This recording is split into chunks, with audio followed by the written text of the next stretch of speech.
మనమైతే పాలకుర్తికి అయితే చేరుకున్నాం. పాలకుర్తిలో మనకు బమ్మెర పోతనకు సంబంధించిన ఒక స్మృతి వనాన్ని అయితే ఏర్పాటు చేశారు. ఇది ఓపెన్ అయిందా కాలేదా మాకైతే తెలీదు, బట్ గేట్ అయితే క్లోజ్ ఉంది. బట్ మేమైతే లోపలికి వచ్చాం. సో ఈ స్మృతివనం అనేది చాలా అంటే చాలా అద్భుతంగా ఉంది.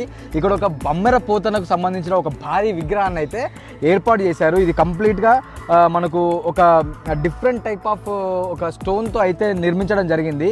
సో అద్భుతంగా ఉంది. ఈ బమ్మెర పోతన మనకు రాస్తున్నట్టు, అంటే ఏదైతే మనకు గ్రంథాలు కానీ ఇప్పుడు మద్భాగవతం కానీ అటువంటి గ్రంథాలు మనకు రాస్తున్నట్టయితే మనకి ఇక్కడ కనబడుతుంది. సో ఇది చూడడానికైతే చాలా అద్భుతంగా ఉంది. ఇదైతే స్మృతివనం ఓపెనింగ్ చేశారా లేదా అనేది కొంచెం డౌట్, ఎందుకంటే అక్కడ బోర్డ్స్ అన్నీ ఉన్నాయి కానీ ఇంకా విజిటర్స్ ఎవరు రావట్లేదు.